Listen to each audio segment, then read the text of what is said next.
Hi and welcome to the second video interview of the Bike and Boot video vlog series. Today I'm sitting here with Graham and Coco as well. Afternoon, Hey, you alright, Coco? Megan? Yeah, well good. Thank you so much for sitting down with me today. No problem, pleasure. Lovely. So you are an award-winning freelance illustrator. So how did you get into that? When did you start illustrating?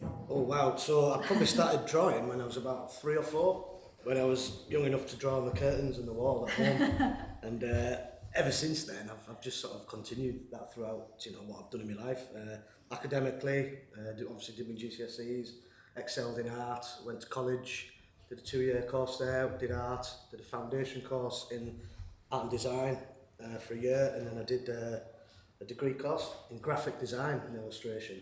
So possibly the last year of my degree course, I sort of went down an illustrative route, and I was taking commissions at that point in the final year, and my tutors at that time encouraged me to go it alone really, and just try and forge an illustration career, which I did. So I did that for a couple of years. I've got some good contracts. I did a bit of book publishing down in London, and then the internet arrived. Yeah. And a lot of traditional methods slowed down quite quickly. So I then had to look at other alternatives, and I got a job at the Yorkshire Post in the creative department, servicing the advertising team. Just doing a lot of graphic design work, and then whenever there was quite a big job on, I was able to sort of exercise my illustrative skills, and then started doing front covers for magazines, and then did that for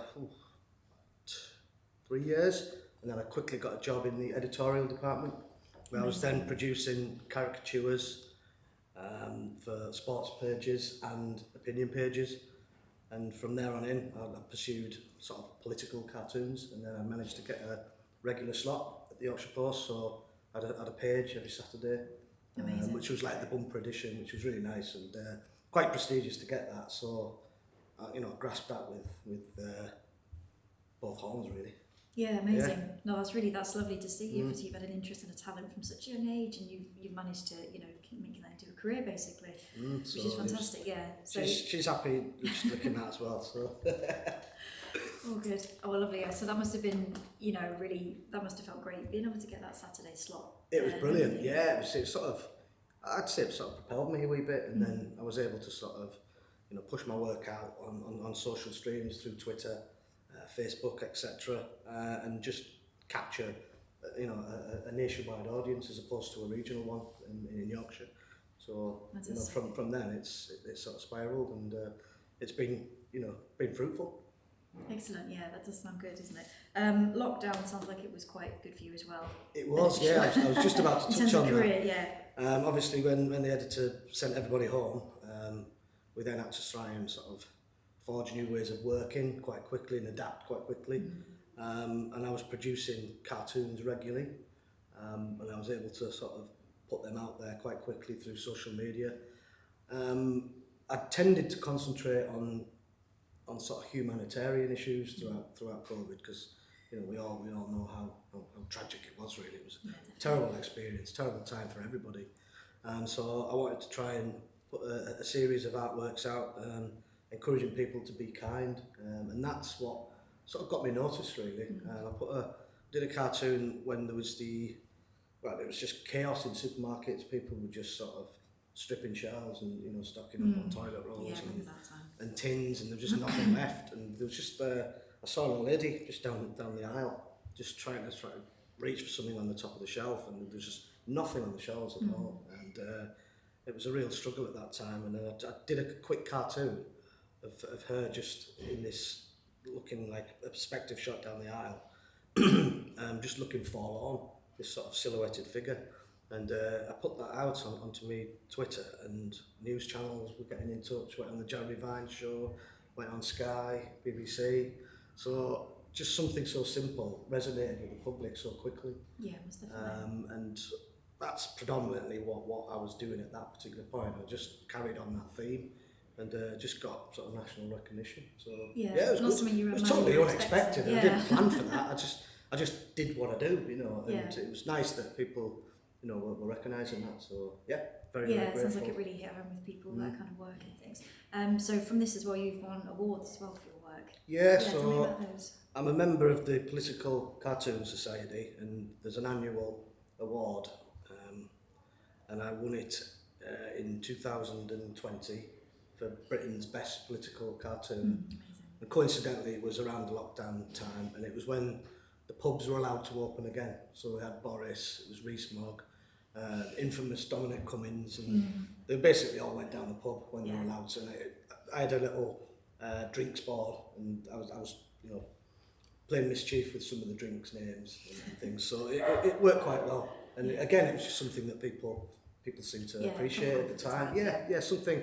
It was funny. So amidst that time when it was really, that's quite morose and morbid, wasn't it? It was horrendous. I just tried to lighten the mood a wee bit, so that seemed to work well as well. Amazing, yeah. No, it does sound that definitely did the trick. You've met a few characters during your time then as well, the Yorkshire Post, like you said. How many years were you there? 23. So April 98 I started. So I've met various sports personalities, but the probably the best ones are from a political cartoonist perspective. Meeting 3 prime ministers was good. David Cameron, Theresa May, and Boris Johnson. We're just having a quick chat about them before, weren't we? We were, I was telling you that story about when I met Boris. And obviously, when prime ministers visit newspapers, there's a reason why they're there. I don't think they decide to come off their own bat. I think it's generally a charm offensive, and they're trying to get votes, because Yorkshire's a big political battleground. So anything they can do to try and drum up support, then they will try to do.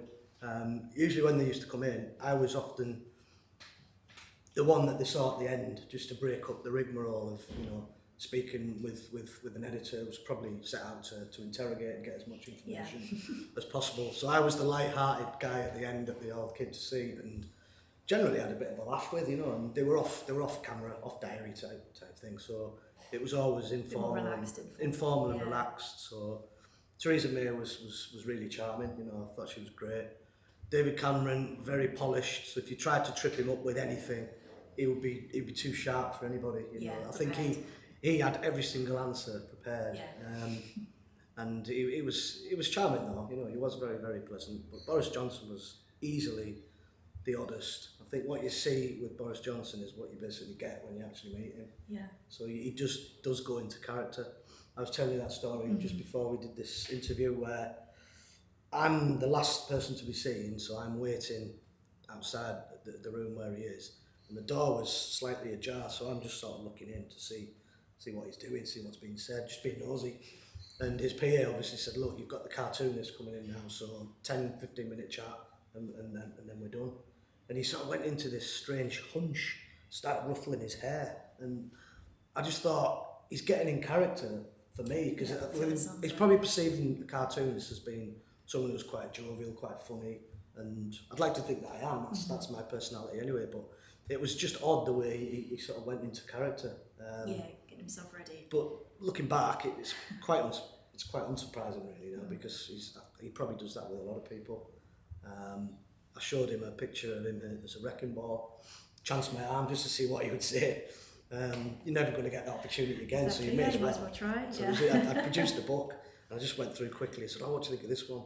And he paused momentarily and just went, I love it. Which, again, is probably typical of the man. But, it was fun, but, just a bit odd. Yeah, I can imagine. I was going to ask you for any other anecdotes as well, but that's quite a good one. But I hear you've got one about Theresa May. Oh, I think that's probably my favourite. Yeah. So you get briefed, you get told by the editor that the Prime Minister's coming in, they'd like a 10-minute chat, which is it's daunting, but it's also exciting. So you think, right, I've got an opportunity to maybe do something or try something that would never ever happen any other time. So I asked her security team if she would sign some pictures. They said, it shouldn't be a problem, can we see the pictures? So I showed them 2 pictures, and there was one I had in mind. I thought, I can't really show them this one because they'll just say, no, we can't get that one signed. The 2 that I showed them were very pro Theresa May, so I knew she would like them anyway. She was knocking Nicola Sturgeon off a horse, and the sort of thing she would appreciate, I'm sure. So security said, these are great, I'm sure she'll sign them. So they had to take photographs of the artwork and then text her the pictures. All right. And then within seconds, she'd just replied back with a thumbs up, Yeah. which is quite good. And I thought, right, I won't mention the other one. So anyway, she came over, and she was really charming, good laugh, very self-deprecating. Yeah, that was one of her biggest strengths, I thought. I thought she was quite nervous meeting me, which was odd, because you know, she's the Prime Minister, she meets millions of people, but she sort of, I wouldn't say she went quiet, but she was a little bit timid at times, so I was trying to cajole her a wee bit. Yeah, that's interesting. It ended up being a really good conversation. She was laughing and we had a bit of banter. So I showed her these pictures knowing that she was going to sign them. So she signed them straight away, thanked me for doing them, and I said, I'll sort you some prints out. Oh, fantastic. I said, I've got one more to show you though. And she's like, oh, and she was like taken aback because this was off her protocol, you see. She went, oh, go on, what is it? So I just like lifted it back, and it was the Titanic scene. So you've got Kate Winslet at the front of the boat, and you've got DiCaprio behind her, but obviously I'd replaced the character, so it was Theresa May, and it was Donald Trump behind her with his little hands sort of groping areas where he shouldn't. And she just looked in horror. She went, oh my gosh, I love it, but I simply can't sign that. Yeah. My husband would not approve. So I thought, well done, you know, that was a really good answer, I thought. Yeah, I thought so. I think she did appreciate it, and appreciated how sort of frivolous and mischievous I'd been. But yeah, I'll always be grateful for that moment, because it was something I spontaneously tried, and it sort of paid off. So. I'd like to think they remember that as well. Yeah, good story to tell. Yeah, definitely. Yeah, security were horrified because obviously I'd slipped the net as well. She obviously said to the security afterwards, "Why the hell didn't you see that picture?" But anyway, done and dusted. No harm done. Yeah, all good, lovely. So you're more freelance now, doing pet caricatures. I am. Yes. So ever since I was at the Yorkshire Post, I would always freelance anyway. So my labour of love, I would say, is pet portraits. Hence being here and having a good chat about it. I love animals. I've got a dog myself. Coco is somewhere. Oh, she's hiding down there now. She's down there. So she was on before. I think she's had enough garlic now. Yeah. So it's something I've always done, but obviously now I've freed myself up, and I can do that as often as I want, really. Fantastic. And you're going to be working with us? Yeah. Yeah. So yeah, can't wait. I came to Bike and Boot during one of the lockdown periods. It was when we were allowed to come and stay in hotels. Fell in love with this place. It's absolutely fantastic. So I'll always try and get back here as often as I can. And you know, I can't speak highly enough of the place. It's brilliant, and it's got a lovely contemporary twist to it as well. It's different from a normal hotel with a dog. It seems to somehow beautifully cater for adults and dogs. Excellent. Yeah, That's what we aim to do. Yeah. Well, it's obvious, you know. As soon as you pull up, you think, oh wow, this is good. Yeah. Lovely. All right. Well, thank you for that. No, I speak from the heart. Brilliant. See what Coco I think. enjoys it as well. Coco loves it. She likes roaming around here. She is, bless her. Fantastic. All right. Well, thank you so much for sitting down with me today and having a chat. That was fantastic. It was really good to get to know you and No everything. problem whatsoever. Yeah. So Graham's going to be working with us, the Bike and Boot, doing pet caricatures. His details are going to be available. We'll have a link to his site as well, and we'll have more details available on our site as well and things. Don't forget to subscribe to the channel, and if you've enjoyed this video, please hit that like button as well. Thanks very much for joining us today, and we'll see you at the next one.